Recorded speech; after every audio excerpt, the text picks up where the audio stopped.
Ça montre que Dieu va faire quelque chose sur la terre. Cela montre clairement qu'il est dans deux endroits. Il est là-bas dans le ciel et il est aussi sur la terre.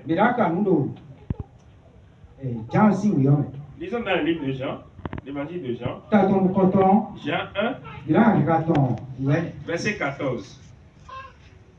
Jean chapitre 1, verset 14. Et la parole a été faite chair. Pardon, verset 18.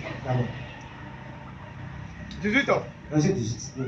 Personne n'a jamais vu Dieu. Mais moi, le seul Fils engendré, qui est dans le sein du Père, et celui qui l'a fait connaître.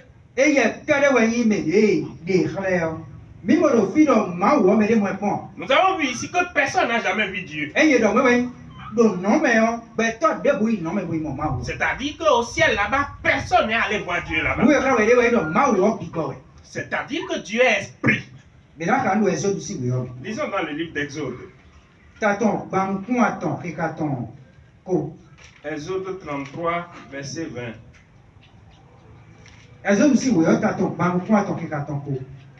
Exode 33, verset 20.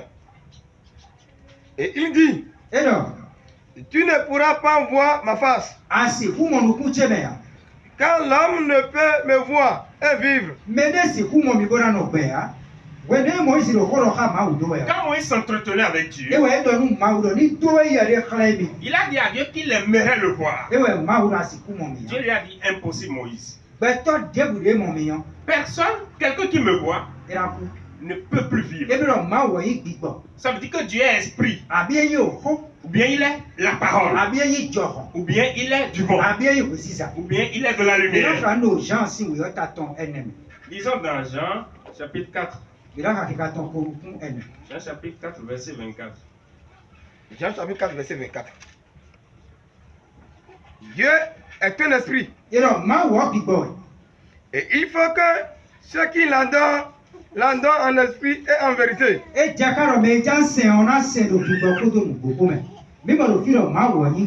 Nous voyons ici que Dieu est esprit. Mais il se démontre au travers de deux dimensions. Il se montre dans l'invisible. Et il se montre aussi dans le visible. En progressant, vous allez comprendre tout ça. Nous disions que le sous-thème à développer aujourd'hui, c'est que Jésus-Christ, c'est Dieu qui s'est fait chair. Avant de progresser, nous devons savoir que Dieu est unique. Dieu n'est pas double. Il n'est pas triple. Il n'est pas plusieurs. Dieu est unique. Lisons dans le livre des autres. Deutéronome plutôt. Deutéronome 6 et 4. Deutéronome 6, 4. Écoute, Israël. L'Éternel, notre Dieu. L'Éternel est un. Dieu n'est pas deux. Il n'y a pas trois dieux. Il n'y a pas quatre dieux. Dieu est unique. Et son unicité, il se révèle dans l'invisible et il se révèle aussi dans le visible. Lisons dans Ésaïe 45. Ésaïe 45, verset 5. Aujourd'hui, comme on l'a annoncé, on va beaucoup lire. Parce qu'aujourd'hui, c'est l'introduction de notre thème. Je voudrais vous dire une deuxième chose, c'est qu'il y a du salut dans ce thème. Pour que quelqu'un puisse aller au ciel, la personne doit véritablement se faire une idée claire de l'identité de Jésus. C'est vrai, le principe de ne pas voler, le principe de ne pas tuer, de ne pas commettre de l'adultère, tout ça là c'est des doctrines. Mais quelqu'un qui ne connaît pas Jésus, même s'il ne vole pas, même s'il n'insulte pas, même s'il ne tue pas, ça là ne lui garantit pas l'accès au ciel. La seule chose qui garantit le ciel, c'est la connaissance parfaite de Christ.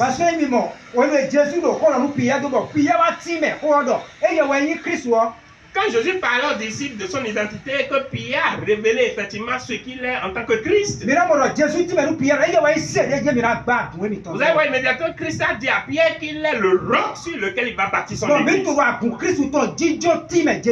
Et nous savons que l'église de Christ est bâtie sur l'identité de Christ. Si quelqu'un se prend pour l'église de Christ, plus sûr c'est l'église de Christ qui ira au ciel. Ça veut dire que cette personne doit savoir l'identité qui est Christ réellement. Voilà pourquoi ce thème est importantissime. Voilà pourquoi aujourd'hui vous allez voir que Christ est le débat d'accord qui effraie la chronique aujourd'hui. Et les gens ne connaissent pas exactement qui est Jésus. Parce que lorsque tu connais exactement qui est Jésus, le passeport du ciel, tu l'as. Amen. Amen. Parce que Christ est le salut. Nous lisons dans Ésaïe. Ésaïe 45, verset 5. Ésaïe 45, verset 5. Je suis l'Éternel. Il n'y en a point d'autre. Il n'y a pas d'autre Dieu que moi. Je t'ai saint. Quand tu ne me connaissais pas. Dieu se montre ici comme un Dieu unique. Disons dans Exode. Exode 6, verset 2 à 3. Exode 6, verset 2 à 3. Exode 6, verset 2 à 3. Et Dieu parla à Moïse. Et lui dit, je suis l'Éternel. Je suis apparu à Abraham, à Isaac et à Jacob, comme le Dieu Tout-Puissant, mais sous mon nom. L'Éternel, je n'ai point été comme d'eux. Nous voyons que Dieu est unique. Mais ici, il se révèle à Moïse, il s'explique à Moïse. Il lui dit, lorsque la façon dont je me suis révélé à Abraham, à Isaac, à Jacob, cette façon diffère de la façon dont je me révèle. Cela montre que le seul Dieu se révèle de plusieurs manières. Et c'est pas parce qu'il se montre de plusieurs façons qu'il est plusieurs dieux, non.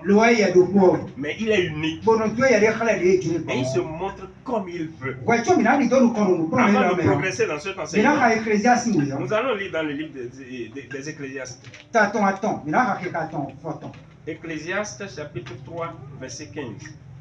Ecclésiaste chapitre 3, verset 15. Ce qui est,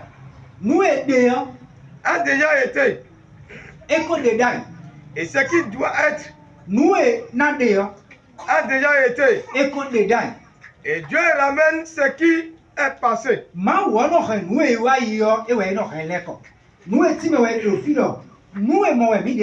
Ce que nous voyons aujourd'hui, c'est des choses qui ont déjà existé.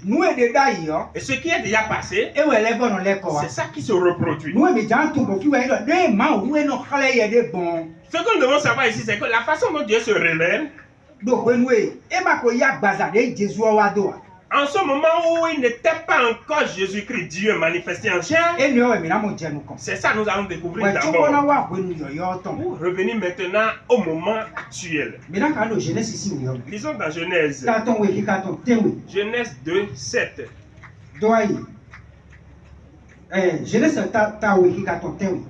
Genèse 2, chapitre 2, verset 7. Genèse 2, 7.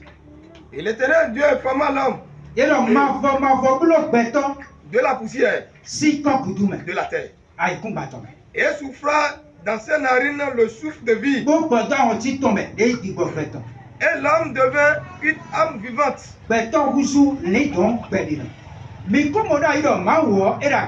Nous avons vu que Dieu est au ciel.